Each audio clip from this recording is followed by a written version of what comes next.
It was a nice win for the New York Jets over the Pittsburgh Steelers this past week. And it was another game where the team stepped up. They beat a playoff contending team at home. They're going to finish the season with a winning record at home. There was a lot of things to like about this performance. But it's funny because this has been a weird season for the Jets because it's been a moment season. There's been great feel-good moments. But when you look at the picture as a whole, there's still some concerns. But I'll get into that in a minute. I'm going to start off with the things that were good from this game and good things moving forward. Number one is Sam Darnold. And I know he had the fumble in this game, but to me, that really isn't on him.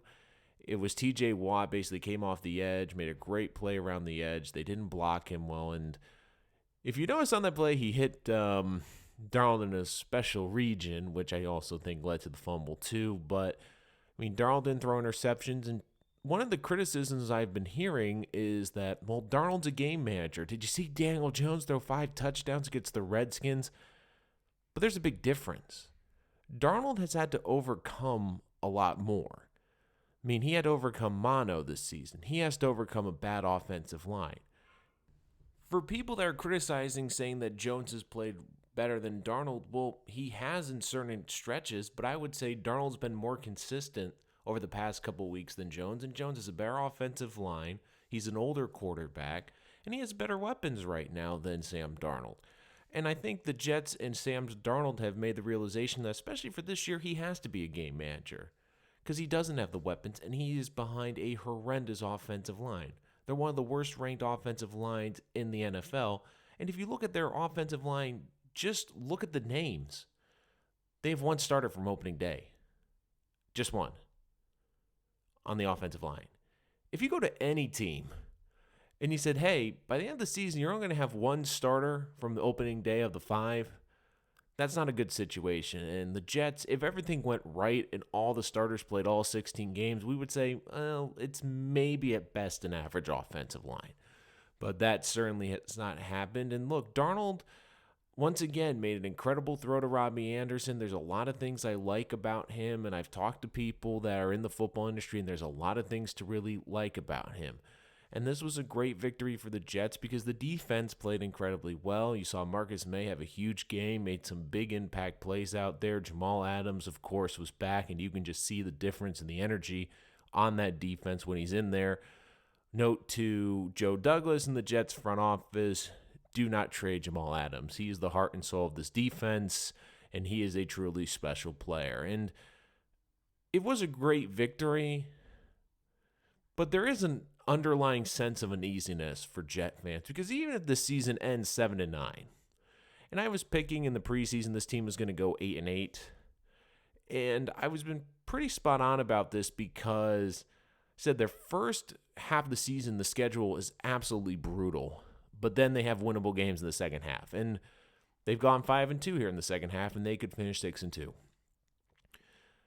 But it's one of these weird things because I see things I like. I like Robbie Anderson. I like Jamal Adams. I like Sam Darnold.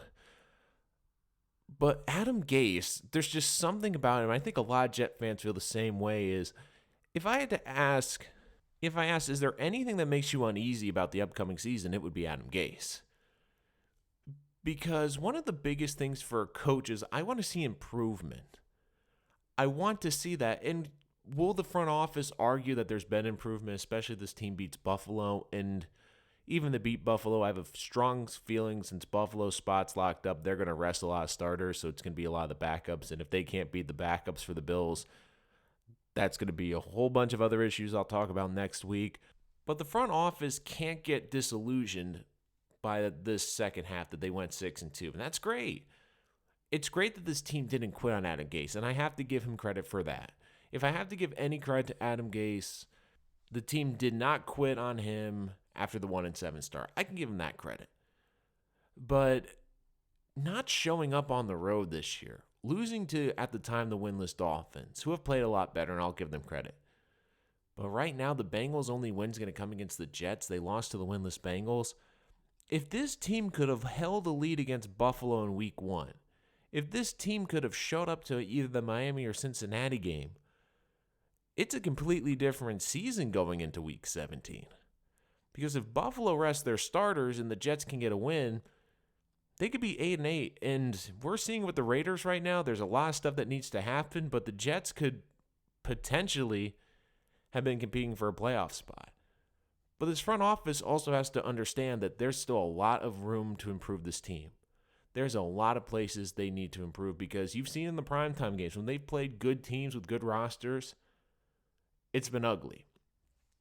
And for this season, Adam Gase, for anyone that has watched or listened, you know my feelings about Adam Gase. I don't think he's a good head coach. I didn't think he was the right fit.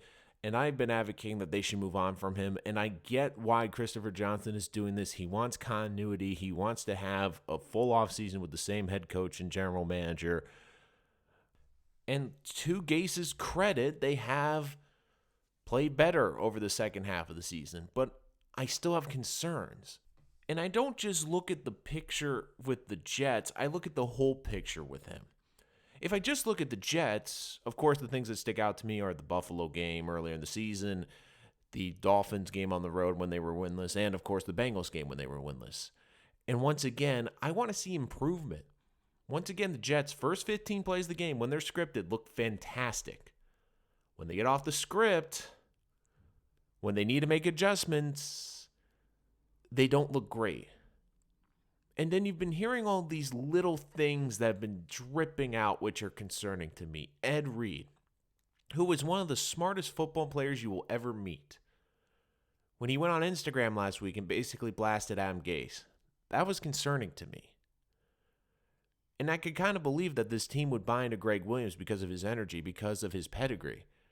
I'm not sure if this team's sold on Adam Gase, and it's a weird situation because you really kind of have two head coaches, and I would make the case that Greg Williams has been the better coach for the Jets. I've been maintaining this all year because for Adam Gase, I keep hearing the excuses. Well, the offensive line's injured.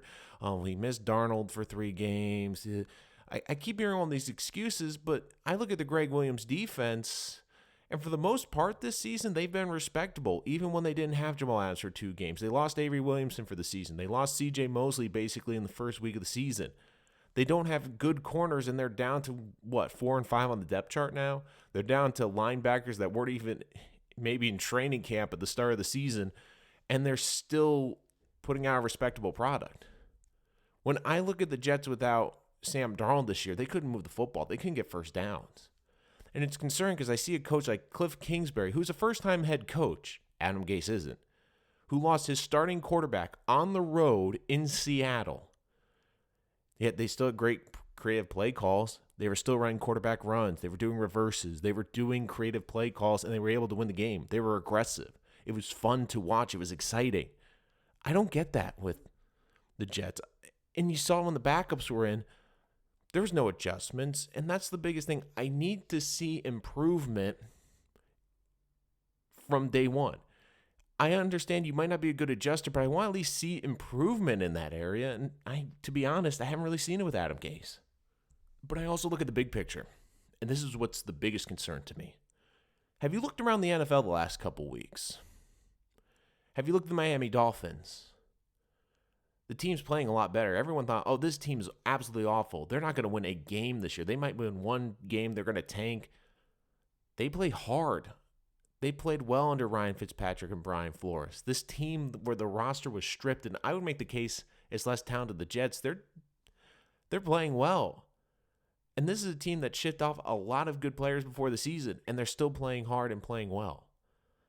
I look at Devontae Parker there, who's looked like a top 10 wide receiver over the last 8 weeks. I look at Kenyon Drake in Arizona now. He's ripping it up. And then the biggest concern to me is Ryan Tannehill. What was one of the biggest things the Jets front office sold the fan base when this hiring was made was, well, look what he did with Ryan Tannehill. Ryan Tannehill was not a good quarterback, but hey, Adam Gase had a above 500 record with him.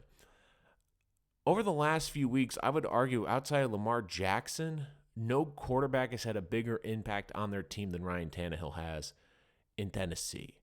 And I get that he has a great offensive line there and he's got great weapons around him.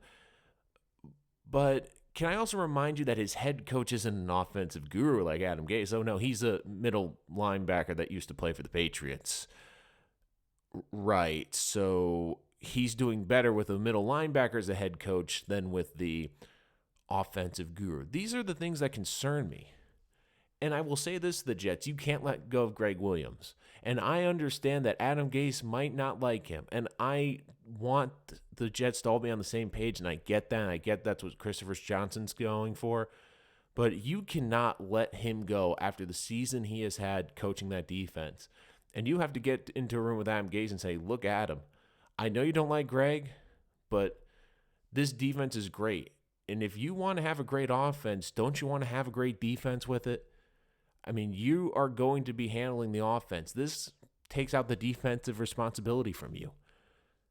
And I will say Greg Williams has been the better coach for the Jets this year. If you want to comment below and let me know what you think, I would love to hear your opinions. But to me, he's been the best coach this year because he's lost just as much, if not more, players and talented players on that defense. And outside the Baltimore game where no one's stopping Baltimore this year, this defense, I'll give them credit. They've been respectable. They come out and they play hard every week. And here's a great thing. They adjust. They play more zone now because they know they don't have corners that can match up man-to-man. They understand that. They become more of a zone blitz team. Greg Williams has made adjustments based on the guys he has. Adam Gase doesn't do that. And it's one of the strangest years ever because this team could finish 7-9 very easily. If they finish 6-10, especially with the Buffalo backups in next week, well, you're going to hear all about that next week from me about my opinions on that. But if this team finishes 7-9, the outlook's going to look a lot different because this team didn't quit and they played well the second half. But the Jets also have to realize they were embarrassed in a lot of games this year. This wasn't a team that was close in a lot of games and just lost in one-possession games. There was games where this team was blown off the field, and that to me is concerning. But the good news is Darnold now 500 for the year as a starter. I think in the situation he's in right now, where he doesn't have his top two tight ends, where he doesn't have a consistent running game, where he doesn't have a good offensive line, he's doing the best he can. And for people that are expecting him to throw 4 touchdowns a week, 300 yards, he's not going to do that right now. He doesn't have the weapons in the offensive line to do that. You look, how many times does he get the snap and he's already under pressure? He's just trying to get the ball out so he doesn't get creamed. So I give Darnold a lot of credit because he's adjusted his game to what the Jets need right now. And he understands, look, I can't make all these big plays right now because I don't have the offensive line. When he went through that span earlier this year against the Patriots, against the Dolphins, where he was throwing interception, I think he was trying to pressure and he was putting so much emphasis on himself saying, well, I have to do everything. And he's come to the realization, I can't do everything. I don't have the weapons. I don't have the offensive line. I have to be efficient. I have to be smart. And his efficiency's better. I've seen improvement. Now, the concerning thing for me is I haven't seen that big improvement. Now, could you put that on Gase and the offensive line and the weapons? Yes. And I want to see him with a full deck next year to really give him a judgment. But for the most part, I've been happy with Darnold. And I think a lot of Jet fans are happy too. They're more confident. I'll tell you this. Jet fans are more confident in Sam Darnold, Jamal Adams, and I would even say Greg Williams before Adam Gase. It is such a strange thing, but if this team finishes on a high note, goes in the offseason, if they have a good offseason, which they can, and if Joe Douglas drafts well and they get a good pick in round 1, they have 2 picks in round 3 from the Leonard Williams trade, which keeps looking better by the day. But such a strange season, and once again, this was a good week for Adam Gase because he gets a win. His team's still playing hard under him, so I have to give him credit for that. They haven't just basically evaporated in the second half when they easily could have. They could have easily just thrown in the towel after 1-7, so I have to give him credit for that at least. But once again, there's just this uneasy feeling that he doesn't adjust, and you see around the league former guys that he was critical of and former guys that really didn't flourish under him as an offensive coach are right now ripping up the league at wide receiver, at running back, and even at quarterback. So that's my biggest concern. But once again, a good week for the Jets, getting a big win at home, even though basically it was Heinz Field and MetLife Stadium. But it was a good win. Once again, another good week from Sam Darnold. And, of course, we will wrap it up next week after Week 17 against Buffalo. And, of course, Coming up, I will have my offseason preview for the New York Jets, what areas in the draft they will have to address in free agency. And of course, for those of you new to the channel, I do a lot of mock drafts. Those are coming once the season and the draft door is locked in. So make sure you hit that like and subscribe button so you don't miss any of that great content coming soon.